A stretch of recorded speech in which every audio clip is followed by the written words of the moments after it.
On YouTube, this is your brother Chocolate Bay. As many of you know, this is Black History Month, y'all, and Black History Month should be 365 if you ask me. But I want to discuss a pioneer, a black female hero to many of us who many of us might not even know or have heard of. I know I didn't. But through months like this and days and certain times in history, I just like to research women of color, men of color that have done a lot of great things regarding our society that impacts us today. But I want to mention a lady named Daisy Bates. She was born November 11th, 1914. And when she was 8 years old, her mom was murdered by three white men. She was raped and murdered. So from that time, from that recollection of when she was notified, it fueled the spark in her to help people, to devote time to regarding segregation, civil rights, making sure people of color were treated fairly.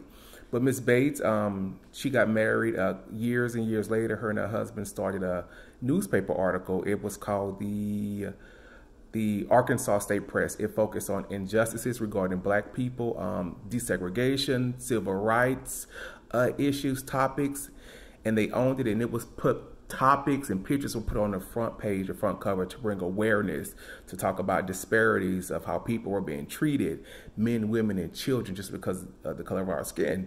But even though her and her husband, well, especially her, she was very vigorous, very strong with bringing awareness towards certain topics, she took a very huge stand with fighting back ferociously regarding certain things. She lived in Arkansas. She's from Arkansas. And even during the Brown versus the Board of Education, which I believe was 1954, it was deemed as being unconstitutional and illegal. So she was also a president of the Arkansas NAACP.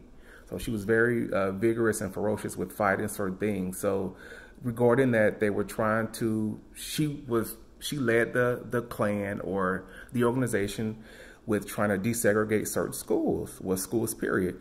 So they leaned on her. She was a pillar of the community as well as for the students and the parents as well. So she picked 9 students.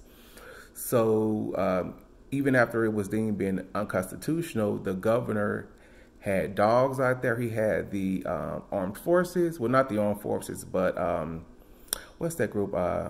Not the armed forces, but the National Guard out there to not allow these black children into schools, even though it was deemed unconstitutional.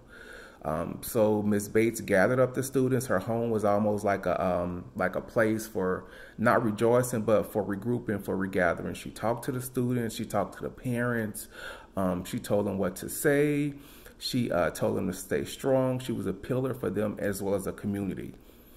And yeah, and even in 1957, I believe, MLK, Dr. Martin Luther King, sent her a telegram telling her and the students, they called them the Little Rock Nine, to stay strong, stay vigilant, nonviolent protest, just stay strong.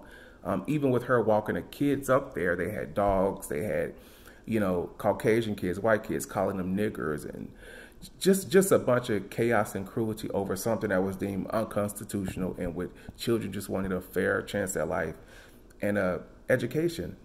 But she coached them, she helped them out. She even joined organizations like parent-teacher conferences or things where she didn't even have children, but just she was vigilant with helping them, making sure that they were okay. She came up with certain programs and things of just things that she put in place where she would have ministers or preachers, one in front, one in back of the 9 children. So they would be protected, opposed to the prior times where they would have a mob of people trying to hurt them or throwing rocks or dogs or water.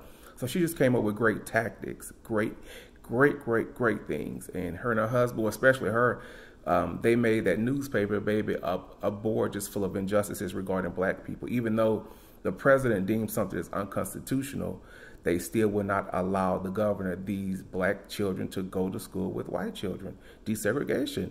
So she kept on vigilant, very strong with bringing awareness that even it got to Eisenhower, and he deemed it as it's unconstitutional. We're going to go with the court ruling, and he had the National Guard come down again to protect the 9 students so they could walk into school fairly without being bullied, without being teased, just without being turned around due to something that was already deemed unconstitutional by the law prior.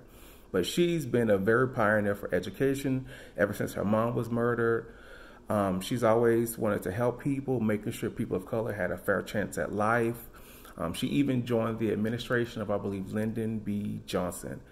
And she later died in '99. But she was a pioneer in education, desegregation, a very astute person with the NAACP, just an all-around woman of color that's trying to make a difference and made a very impact in society and America history, period. So comment below, you guys. Let me know what you think. Peace.